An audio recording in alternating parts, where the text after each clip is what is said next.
Вітаю, гэта Дмітрий Гурневич і Пік Свабоды. Літаральна гадзіну таму з'явілася новая інфармацыя пра зніклага былога чыноўніка Анатоля Котова. Ужо тыдзень нічога не вядома пра ягоны лёс. Паведамляецца, што ён знік у Турэччыне пасля прылёту з Варшавы. Турэцкае інфармацыйнае агенцтва «Іха» літаральна гадзіну таму паведаміла, што Котаў прыбыў у аэрапорт Стамбула з Варшавы а 13:49 21 жніўня і ў той жа дзень вылецеў у турэцкі горад Трабзон і пакінуў Украіну праз марскі памежны пераход Трабзон рэйсам а 18:35. Праз 3 гадзіны сувязь з ім нібыта знікла. Анатоль Котаў працаваў у адміністрацыі Александра Лукашэнкі, з'ехаў з Беларусі ў 2020 годзе. Апошнім часам ён выступаў у якасці палітолага ў сродках масавай інфармацыі, а працаваў таксама ў беларускім фондзе спартыўнай салідарнасці. Давайте коротка нагадаем пра справу ягонага знікнення і вяртаемся ў студыю. Былы беларускі чыноўнік, палітолог Анатоль Котаў 21 жніўня вылецеў з Варшавы, дзе ён жыў апошнія гады, у Стамбул у асабістых справах. Увесь дзень быў на сувязі са сваякамі і калегамі, але пасля 22:30 беларускага часу Котаў перастаў адказваць. З таго моманту ніводнай весткі. Сваякі звярнуліся ў турэцкую паліцыю і консульства Польшы. Гэта адзіная сапраўдная інфармацыя, падкрэслівае кіраўнік фонду спартовай салідарнасці Александр Апейкін. Анатоль Котаў працаваў у адміністрацыі Лукашэнкі, але ў 20-м з'ехаў з Беларусі. Апошнім часам выступаў у якасці палітолага, працаваў у беларускім фондзе спартовай салідарнасці. У 2024 годзе яму завочна прысудзілі 12 гадоў пазбаўлення волі паводле 5 артыкулаў крымінальнага кодексу, сярод якіх паклёп на Лукашэнку і стварэнне экстрэмісцкага фармавання. Цяпер месца ягонага знаходжання невядомае. А сёння госць Піку Свабоды, выканаўчы дырэктар Беларускага фонду спартыўнай салідарнасці Александр Апейкін. Вітаю, Александр. Прывітанне, Зміцер. Я сабе дазволю працытаваць ваш допіс у Фейсбуку, які з'явіўся літаральна некалькі хвілінаў таму. Вы напісалі, што і калегі, і блізкія Анатоля Котава мяркуюць пра ягоную прымусовую неафіцыйную экстрадыцыю з тэрыторыі Турцыі. Іншай версіі пакуль не разглядаецца, бо пакінуць Турцыю ў бок Расіі ці Беларусі можна без цяжкасцяў з аэрапорта Стамбула. Для гэтага не патрэбны складаныя марскія маршруты. Чаму вы так лічыце, калі ў прынцыпе дэпартаваць ж можна з Стамбула прямым рэйсам у Менск? Ну, ведаеце, просто каб дэпартаваць, это ж такая афіцыйная працэдура. Я недарэмна просто узгадаў гэтую фразу неафіцыйная, да, экстрадыцыя. То бок, каб экстрадаваць афіцыйна, гэта ўсё ж таки патрэбна там рабіць нейкія паперы, гэта ўсё ж таки патрэбна прадстаўляць адваката, і реально гэты працэс ён можа просто выклікаць увагу грамадскасці, і фактычна грамадскасць могла бы гэта зупыніць. Гэта першы момант. Другі момант, наколькі мы ведаем, з Турцыі афіцыйнай экстрадыцыі пакуль яшчэ не было. Ніводнага грамадзяніна Беларусі з Турцыі афіцыйна не экстрадыравалі. Таму разглядаем версію такой неафіцыйнай экстрадыцыі. Гэта калі фактычна могла адбыцца нейкая такая незвычайная сітуацыя, у якой Анатоль фактычна мог быць затрыманы ці прымусова неяк вывезены з тэрыторыі Турцыі. Пакуль гэта адзіная такая версія, якая выглядае такой натуральнай. Таму што калі б гэта была нейкая добраахвотная там акцыя Анатоля, то таксама не мае сэнсу там ехаць там нейкім марскім шляхам там да Трабзона і ўсё такое, гэта ўсё вельмі складана. Можна просто сесці на прамы як бы рэйс на Москвы ці да Мінска, у прынцыпе прыляцець. Это не такая праблема. Таму калі мы бачым такі складаны як бы марскі шлях, нейкі абхадны шлях, то разумеем, што адбывалася нешта надзвычайнае. І калі паглядзець там найбліжэйшыя маршруты з Трабзона, гэта фактычна это Батумі і Сочи. Далей уже, на жаль, мы нічого не ведаем, ведаем только ту інфармацыю, якая ёсць зараз у турэцкіх медыях. Я, до речі, просто прадстаю таксама інфармацыю з сайта гэтага марскога порта, што адзіны рэйс 21 жніўня, гэта было грузавое судна пад ірландскім сцягам, яно выплыла з Трабзона о 19 гадзіне мясцовага часу, так разумею, у невядомым напрамку, таму даклад да канца невядома. Але вы сказалі сам пра тое, што з Турцыі яшчэ не было выпадкаў экстрадыцыі беларусаў. Тады чаму вы думаеце, што спадар Анатоль мог бы патэнцыйна стаць такім чалавекам? Мы же говорим про неофициальную экстрадицию. Неофициальная экстрадиция – это фактично незаконная экстрадиция. То бок это утрымание некой незаконной группой, затрымание некой незаконной группой. Магчыма, чалавек быў не ў стане непрытомнасці у гэты час. Ці, магчыма, спрацавала нейкая, не ведаю, такая пастка, да, будзем так казаць. Вось, калі, магчыма, Анатоль нават страціў кантроль да, над сваім станам. Вось, ці магла б быцца нейкая такая, зусім незвычайная сітуацыя. Вось, і фактычна адбылася такая, можна сказаць, цяжка казаць выкраданне, да, гэта юрыдычны тэрмін. Вось, але пакуль можна казаць, што гэта такая неафіцыйная, незаконная экстрадыцыя. Гэта толькі версія, мы не можам гэта сцвярджаць на 100%, гэта толькі версія, таму што нічога не казала у паводзінах Анатоля, у ягонай камунікацыі пра тое, што могуць быць нейкія нестандартныя маршруты там у яго, ці нейкія нестандартныя паездкі, ці нешта яшчэ. Ён, у прынцыпе, быў на сувязі з усімі. Былі даволі такі стабільныя паводзіны, стабільная рыторыка, нічого такого не было, і вось тут зусім нешта нечаканае адбываецца. Таму адзіная такая версія, адзінае такое меркаванне, што адбылася нейкая зусім незвычайная сітуацыя і адбылося такое незаконная экстрадыцыя, незаконная Анатоля з тэрыторыі Турцыі. Александр, магчыма, вы ведаеце, таму што ў СМІ паведамлялася пра тое, што апошні кантакт з ім быў хтосьці выходзе, не ведаю, ці жонка, ці, магчыма, нават вы, а 22:35 это менскі час, то есть гэта 21:35 паводле варшаўскага часу, дзе спадар Анатолій жыве і дзе вы знаходзіцеся, калі яго дэпартавалі, кажаце, прымусова, як версія, і, магчыма, гэта было там у стане несвядомасці, напрыклад, то тады што это за контакт 22:35 менскага часу, і хто з ім меў, ведаеце пра гэта?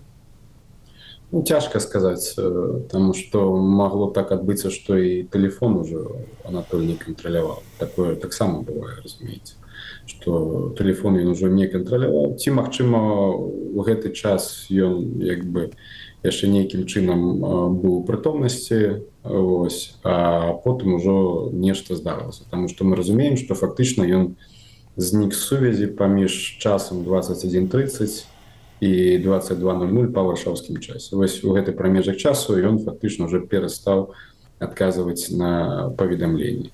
Таму вось недзе у гэты прамежак нейкая сітуацыя і здарылася, калі ён фактычна выйшаў з сувязі, страціў сувязь. Меркаваць можна ўсё ж заводна. Тут цяжка казаць, тут ужо патрэбна, каб разбіралася турэцкая паліцыя, турэцкія спецслужбы, бо ўсё ж такі яны маюць нейкі доступ да камер назірання, маюць нейкі доступ да сведкаў. Мы пакуль гэта нічого не маем, можам толькі абапірацца на ту інфармацыю, якую знаходзяць журналісты. Я таксама нагадаю нашим гледачам, што мы працуем у жывым эфіры, калі вы маеце нейкія пытанні да спадара Александра, вашыя думкі, ласка, пішыце ў чат, я агучу гэтыя заўвагі або пытанні ў нашым эфіры.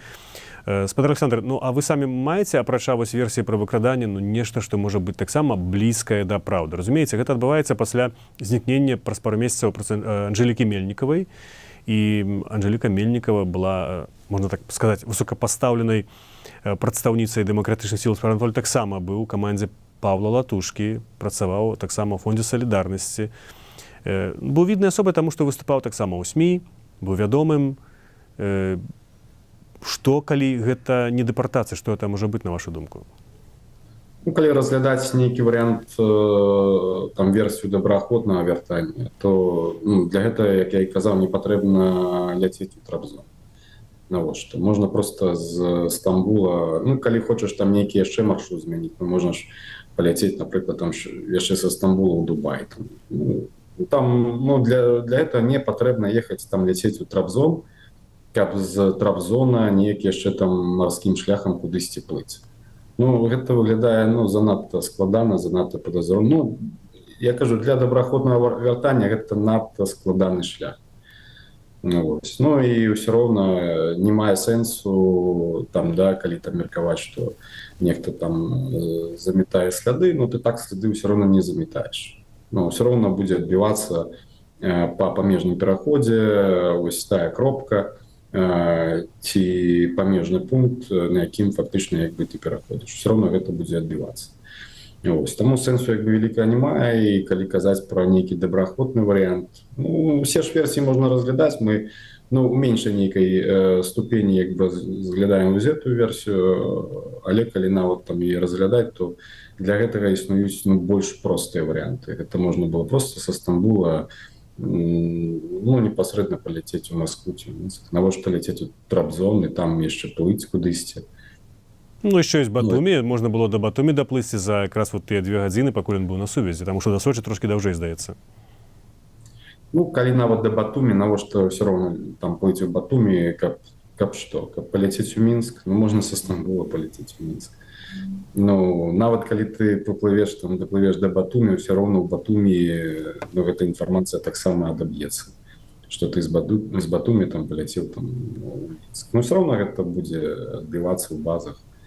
Все равно гэта і ў Грузіі будзе вядома там, да.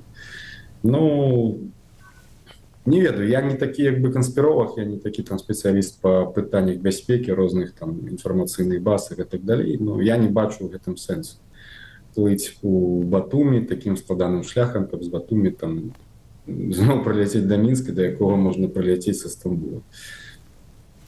Скажите, калі ласка, паводле вашай інфармацыі, ці была некая верагоднасць таго, што ён атрымліваў пагрозы, напрыклад? Ён, магчыма, казаў пра гэта вам, ці камусьці расказваў?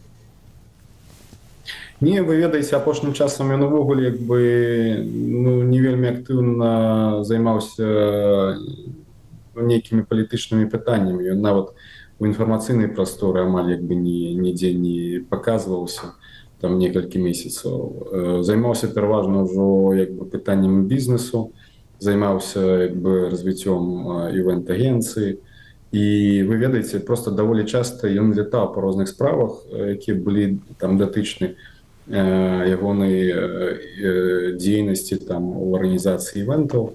Таму тут не было нікога ніякіх пытанняў, што ён кудысьці паляцеў. Ну, ён летаў даволі часта па розных краінах, і на Кіпр, і ў Іспанію, і ў Мальту, і нават у Турэччыну некалькі разоў ён прылетаў.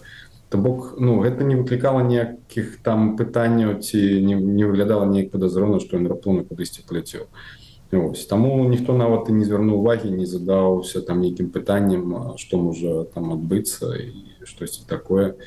Все выглядала як звычайны як бы такі варыянт нейкай працоўнай паездкі, ведаеце. Вось і ўсё, это была звычайная працоўная паездка, яна так выглядала у прынцыпе. Часам пішуць асабістая, часам працоўная. Вы ўпэўнены, што гэта была? Ведаеце, усе мы дарослыя людзі і могуць быць акрамя там як бы аднаго бізнеса, іншыя там інтарэсы, асабліва ў Анатолія. Ён такі дасведчаны дыпламат, міжнароднік, у яго вельмі шмат кантактаў і ў свеце спорта, і ў свеце дыпламаты. Таму натуральна, што акрамя як бы асноўнага бізнеса можна яшчэ паралельна некалькі праектаў запускаць, і ніхто ж як бы не перашкаджае, не забараняе, да, будзем так казаць. Таму нейкія палёты, сустрэчы ў розных краінах для дзелавога чалавека гэта абсалютна нармальна, гэта звычайная такая з'ява. Таму ніхто не звяртаў увагі, калі б ён проста сядзеў там доўгі час дома ў Варшаве там і нікуды не лятаў, магчыма, былі пытанні, што раптоўна чамусьці паляцеў у Турцыю. А тут як бы не было такого пытання, бо ў прынцыпе ён шмат часу праводзіў у камандзіроўках. Адсюль версія, што здарылася нешта надзвычайнае, таму што ні блізкія, ні калегі не заўважалі нейкай змены ў паводзінах, не заўважалі нейкай змены там у рыторыцы, ці нейкай дэпрэсіі, там, ведаеце, ці нейкага перажывання. Пра пагрозы таксама нічога не чулі. Я думаю, што з блізкімі, там, з калегамі ён бы падзяліўся, што ідуць нейкія пагрозы, што ідзе нейкі шантаж, там, і все такое. Я думаю, што пра гэта бы ведалі.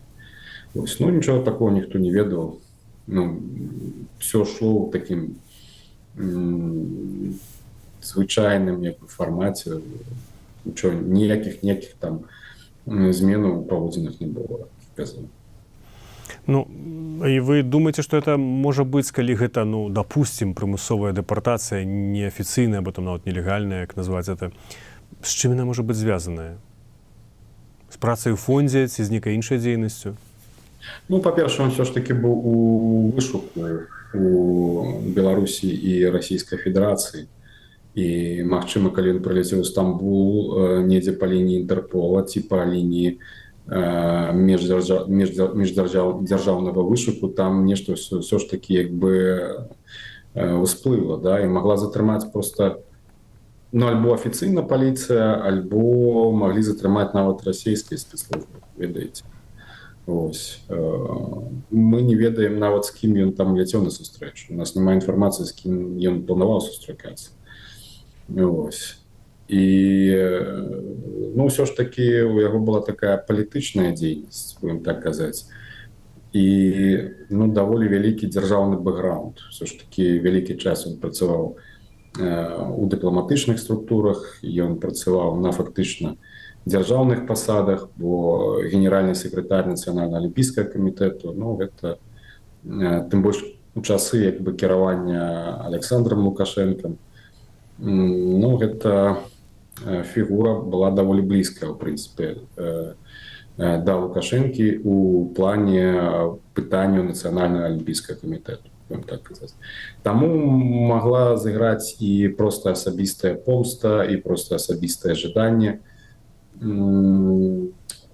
як бы выцягнуць чалавека. Бо мы разумеем, што па паняццях там, да, мовна кажучы, беларускіх уладаў, гэта можа разглядацца як там асабістая зрада. Ось, таму могло быць такое, што проста гэта ўспрымалася як нейкая асабістая такая зрада, і было жаданне асабістай помсты, і былі задзейнічаны беларускія ці расійскія спецслужбы для гэтай аперацыі. Ну, это можно толькі меркаваць, гэта ўсё-таки пакуль яшчэ, я кажу, спекуляцыі, тут можа быць версій сколькі завгодна. Просто это мы пакуль просто абапіраемся ось на тую парадыгму. Звычайнае дапушчэнне. Александр, вот людзі пішуць розныя і розныя людзі, мы не ведаем, ці людзі, так, магчыма, боты, але пішуць нам таксама ў наш чат, што разам з Анатоліем Котавым нібыта зніклі мільёны даляраў таксама. Я так разумею, вашага фонда. Што вы можете сказаць пра гэта? Не, это неправда. Ніякіх грошаў не знікала, нічого не знікала. Як бы, у прынцыпе, Анатоль жыў даволі сціпла, будем так казаць. Ось. Ну, не тое, што прям сціпла, ну, нормально. Это быў, в прынцыпе, сярэдні варыянт такого еўрапейскага, як бы, жыцця. Тому не было там ніякіх ні звышдаходаў, ніякіх там вялікіх грошей, ніколі не было там. Это...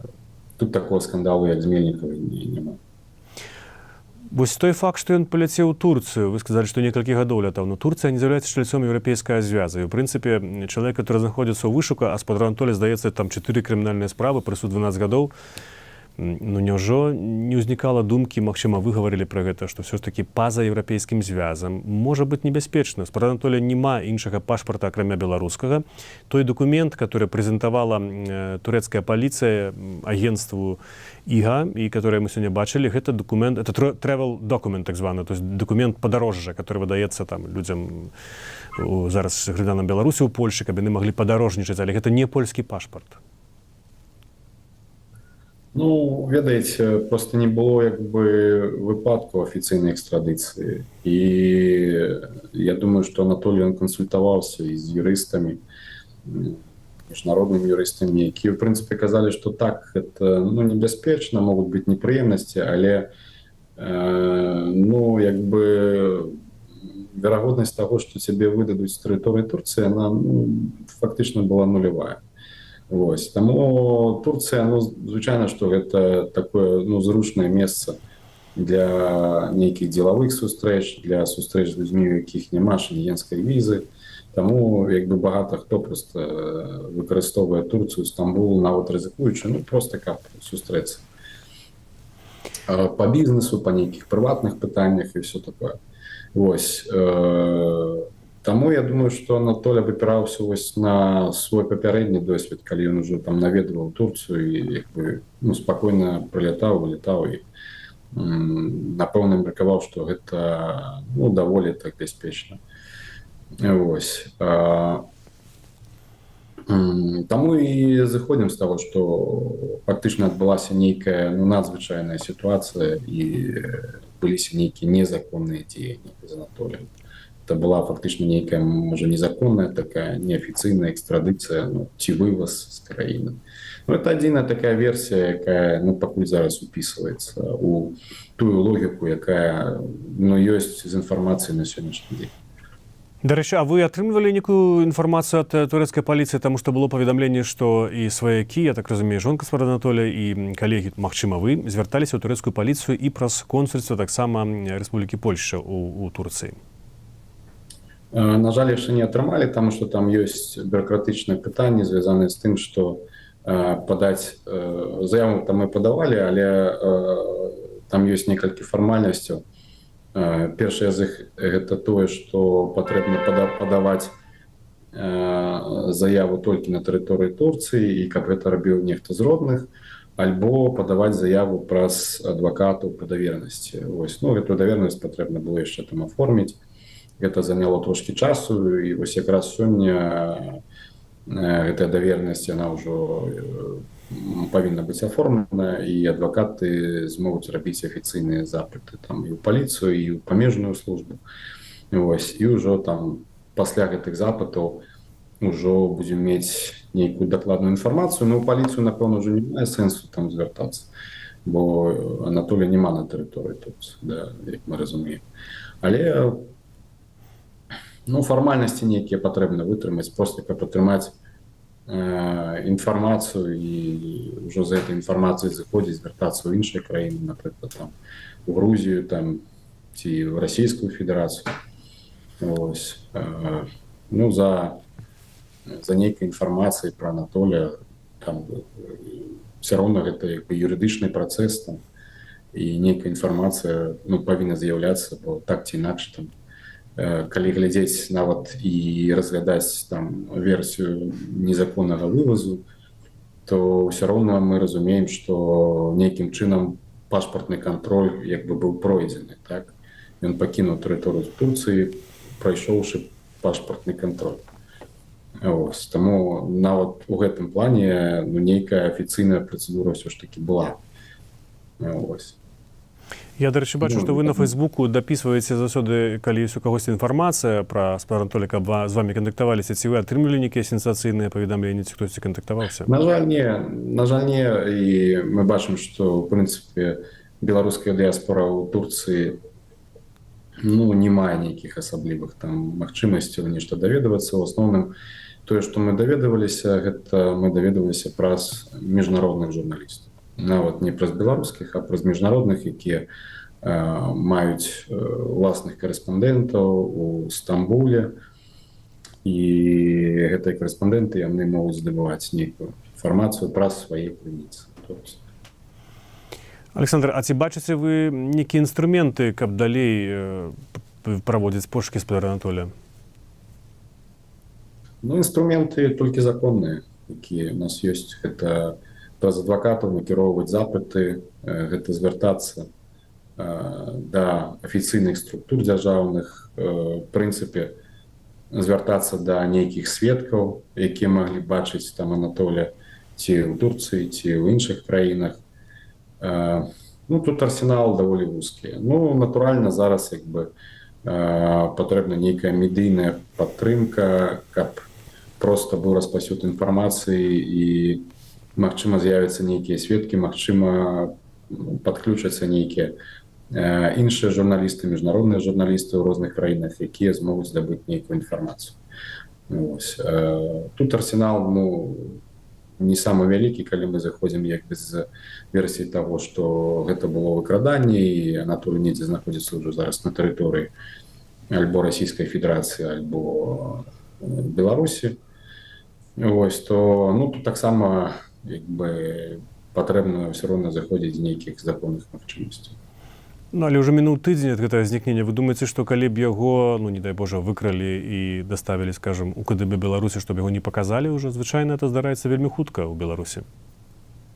Не, гэта можа быць абсалютна іншы выпадак, калі рэальна паказваць яго не мае патрэб. Асабліва зараз, калі ідуць нейкія перамоўныя працэсы паміж беларускім і амерыканскімі бакамі. Нейкі такі кейс для праўладнай прапаганды, ён як бы, ну, не мае нейкае значэнне.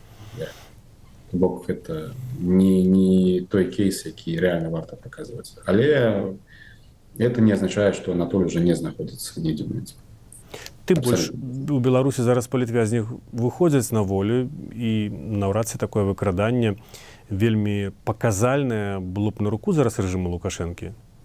Ну, гэта выкраданне яшчэ патрэбна будзе даказаць. Разумееце, ўсё можа выглядаць, калі гэта прадуманая спецаперацыя, ўсё можа выглядаць як проста добраахвотны выезд. Усё. Бо фактычна, як мы разумеем, ён нейкім чынам прайшоў пашпартны кантроль. І далей уже можа быць версія, што ніхто яго нікуды не выкрадаў, ён сам як бы выехаў і ўсё па сваіх прычынах, а там уже быў затрыманы. Александр, яшчэ адно... Калі... Так ласка, працягвайце. Ну, калі ён, ну, фактычна, калі ён проста нейкім чынам фізічна патрапіў на тэрыторыю Расійскай Федэрацыі, то яго ўжо атрымліваецца затрымалі законным чынам Расійскай Федэрацыі. Апошняе пытанне, яно датычыць як бы такіх вось падобных выпадкаў у дэмакратычных сілах. Ну, знікла Мельнікава да гэтага, але ў прынцыпе апошнім часам шмат бачыцца такіх нейкіх або скандальных рэчаў, або дзіўных выпадкаў, звязаных з дэмакратычнымі сіламі. На вашу думку, чаму так адбываецца? Ці гэта спецслужбы беларускія так уплываюць, ці нейкая дэмаралізацыя пайшла? З чым это можа быць звязана? Ну, это комплексны працэс. Гэта і дэмаралізацыя, і спецслужбы працуюць.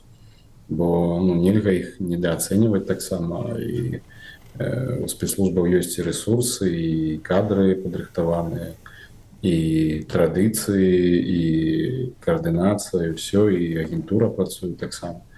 Таму нельга гэта недаацэньваць. Мяне здзіўляе часам, калі вось такое, ну, нейкае, як это сказаць, ну, несур'ёзнае там, да, стаўленне там пра беларускія там ці расійскія спецслужбы, якія яны там тупыя, і ўсё такое. Ну, это не так. Вось. Ну і паралельна адбываецца, натуральна, яшчэ і працэс такой як бы расчаравання у працэсах пасля 2020 года.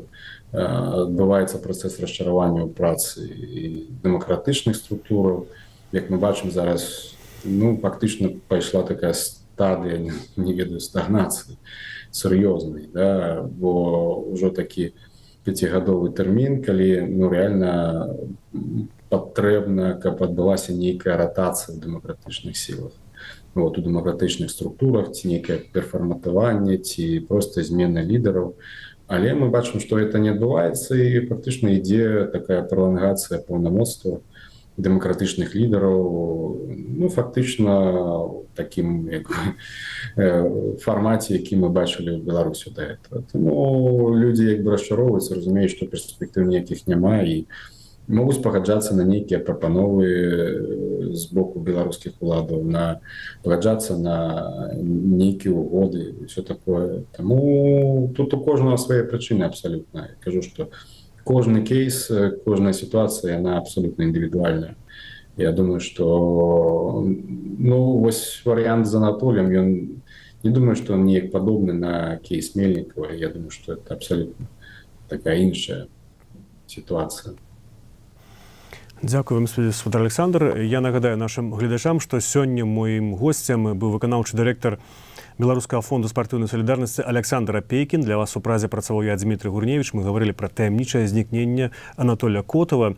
Гэтай тэме прысвечаны таксама публікацыі на нашым сайце свабода.орг. Заходзьце, чытайце іх, каментуйце. Таксама лайкайце гэтае відэа, пішыце каментары, калі для вас гэта бяспечна.